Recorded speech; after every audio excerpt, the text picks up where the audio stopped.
Hey everybody, Kyle Goth here from GoatFilmReviews.com and the Goat Film Reviews YouTube channel, and I've got my first reaction to the new film Longlegs, which is the new hit horror movie from Neon, and directed by Osgood Perkins. So, full disclosure, I really enjoyed this movie. I don't know that I enjoyed it as much as Gretel and Hansel, Osgood's previous film, but definitely more than the other one of his movies that I'd seen, which was I Am the Pretty Thing That Lives Inside the House. That's one of his movies that I actually put on my worst films of the year list at one point. I really did not enjoy that one.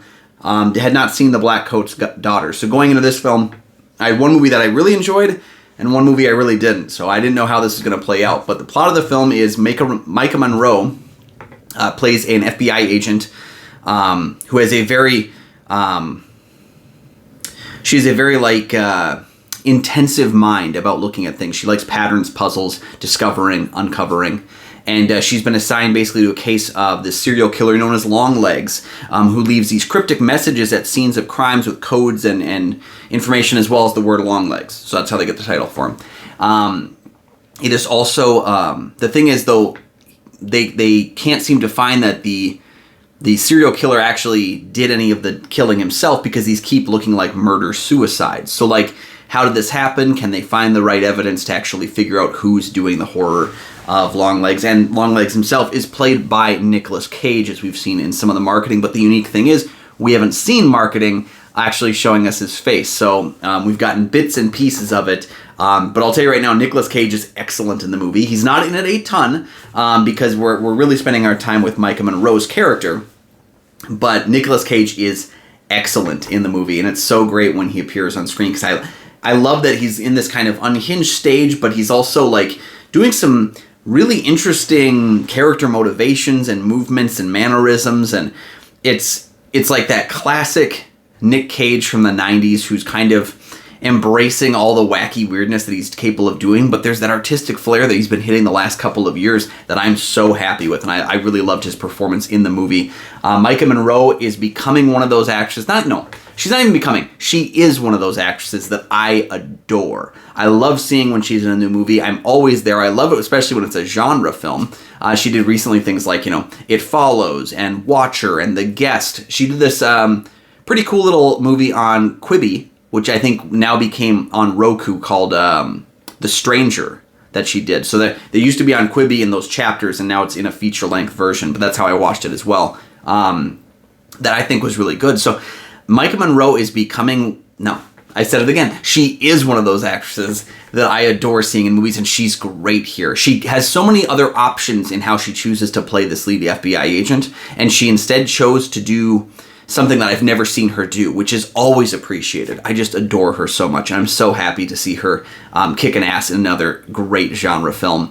Longlegs is disturbing, it's tense, it is a slow burn. I'm going to give you that emphasis. It is a slow burn horror movie, so if that doesn't work for you, if you're there for the splatter, this movie has some graphic moments, no doubt, but it is not about those graphic moments as much as it is about that slow uncovering of evidence and the character relationships. There's not a ton of characters in the movie. It's really this FBI agent, the serial killer, the agent's mother, who she kind of has a weird relationship with, and we're trying to uncover secrets about that.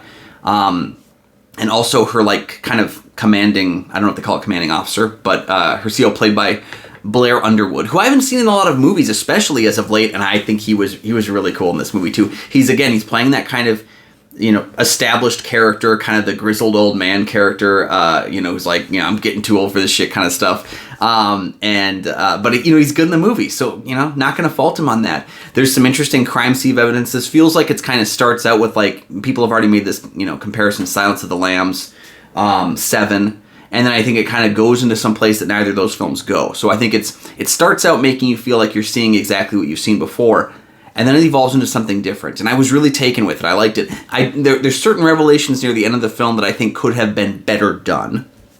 But overall, that was kind of the weird thing about Gretel and Hansel too, is that at the end of the film, some really wacky stuff happens, and you kind of either have to embrace that or choose not to. And I found that it's more enjoyable when you see it kind of again through that lens. And that's how I feel like Longlegs is going to be for me, is it's a movie that I think is going to grow in esteem the more that I see it. But I really enjoyed this movie. I'm so happy I got to see it in a nearly packed movie theater at like 10 a.m. on opening day, which was wild. Usually when I go to 10 a.m. screenings, it's kind of so I don't have to see other people in the movie. But this was a packed screening at 10 a.m. and I think the movie did a successful job of marketing itself, and I am so excited to see what Osgood Perkins has next. He's already lined up his next film, which is actually The Monkey, an adaptation of a Stephen King story that's pretty cool. So I'm dying to see that now, having seen this, because I think he's batting way better with these recent films than the earlier stuff that I wasn't as big on.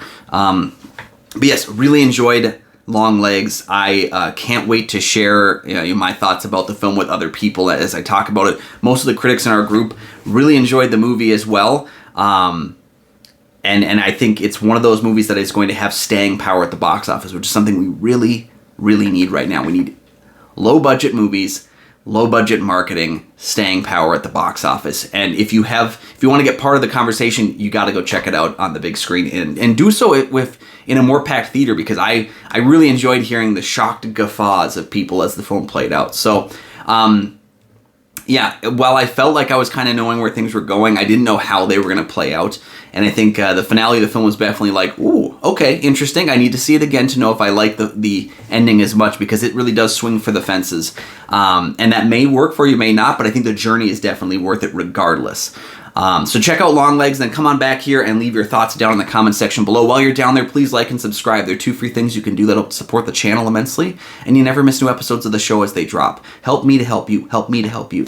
And then don't forget, too, you can also check out goatfilmreviews.com for my many written reviews. You can check out Goat Film Reviews on Facebook. You can follow me at Almighty Goatman on Twitter, Instagram, Letterboxd, and Threads. You can find my show Kyle and Nick on Film that I co-host with Nick Polatichuk from the St. Paul Filmcast. We have new episodes of that show every single week. You can also check out the link down below for my the link down below for the Minnesota Film Critics Alliance. I mentioned that earlier. For other critics' reviews of the film as well as mine. Thank you so much for joining me. I really do appreciate it. Stay safe. Keep those legs long, but not long enough that you're a serial killer. And we'll catch you next time.